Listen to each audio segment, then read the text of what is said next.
Bismillahirrahmanirrahim. Assalamualaikum warahmatullahi wabarakatuh. Bapak-bapak, ibu-ibu, mas-mas, mbak-mbak, khususnya adik-adikku sekalian yang dirahmati Allah dimanapun Anda berada. Kembali di IIP Channel bersama saya, IIP Wijayanto. Kali ini kita akan membahas tema mantan benar-benar gak mau kontak denganmu, tanda dia akan balik sendiri kepadamu. Ya, jadi banyak di antara kita yang merasakan betapa mantan benar-benar sudah tidak mau kontak dengan kita. Dia berusaha menjauh sejauh-jauhnya dari kita. Mungkin sampai pindah rumah, mungkin sampai pindah kota. Begitupun dengan alat-alat komunikasi kita. Telepon kita diblokir, media sosial kita diblokir semuanya. Sebenarnya apa maknanya di balik sikap mantan tersebut?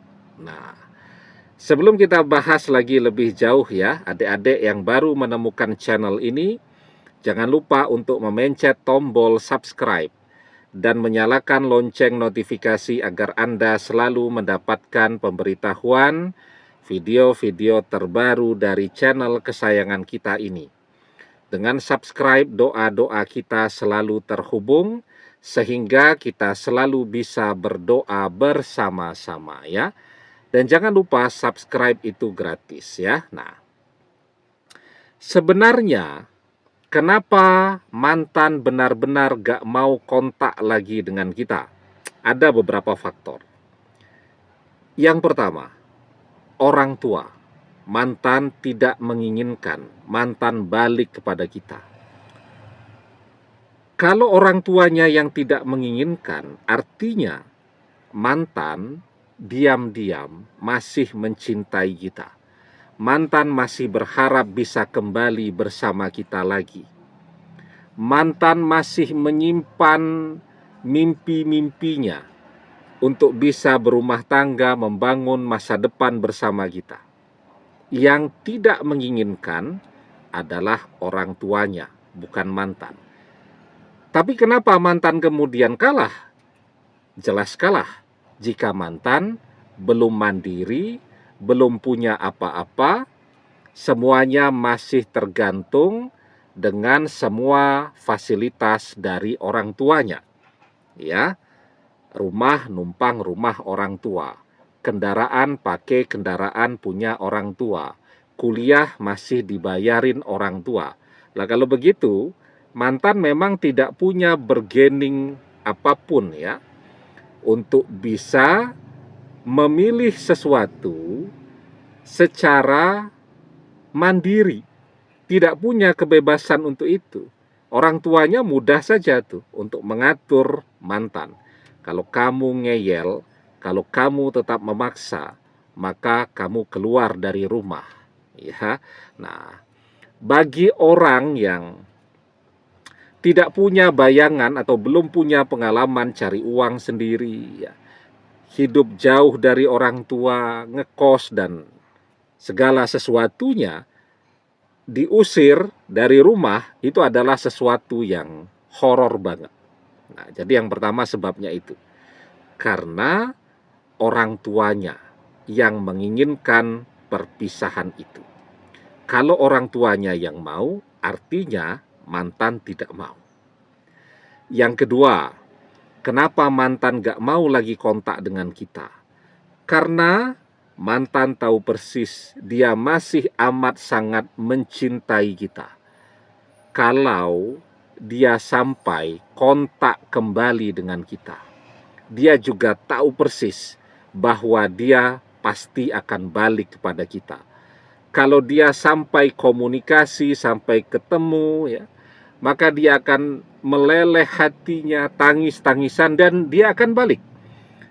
Maka satu-satunya cara agar dia jangan sampai balik kepada kita adalah jangan sampai kontak dengan kita lagi. Nah, jadi jelas ya faktor-faktor yang menyebabkan kenapa hingga hari ini Mantan tetap tidak mau melakukan kontak apapun dengan kita sekecil apapun, karena orang tuanya yang menginginkan itu dan dia takut kepada orang tuanya.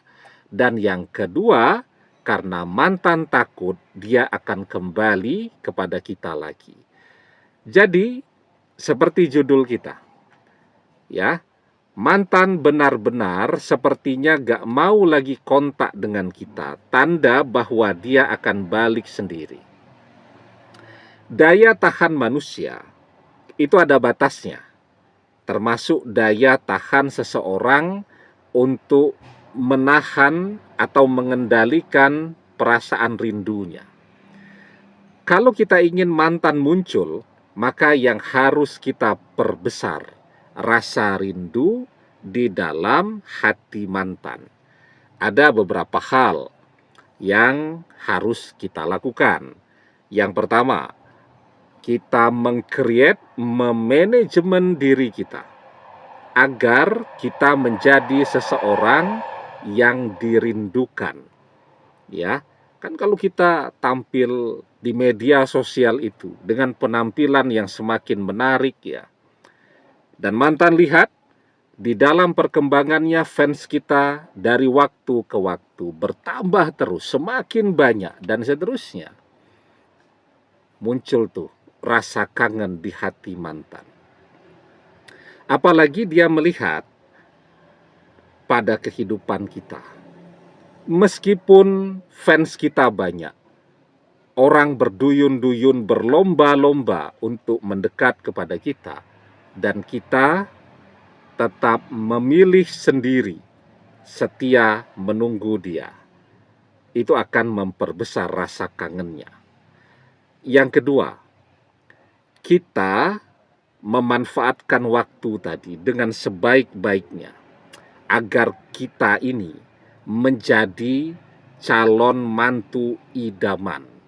Ya, kalau kemarin orang tuanya yang tidak menginginkan mantan bersama kita, tetapi ketika kita berhasil merubah diri kita menjadi seorang calon mantu yang idaman, maka orang tuanya tuh yang akan ngompori mantan untuk mendekati kita kembali. Dan kita yang paling tahu apa yang menjadi penyebab orang tua mantan itu gak mau dengan kita. Maka kalau penyebab itu bisa kita kalahkan, mereka yang akan minta mantan untuk balik kepada kita. Ya, apa yang tidak mereka sukai dari diri kita? Misal penampilan kita. Dulu penampilan kita urakan, rambut gondrong tidak terawat, ya, sering terlihat seperti orang yang jarang mandi, begitu lusuh dan seterusnya. Kan ada tuh orang tua yang ya sangat kaku lah ya.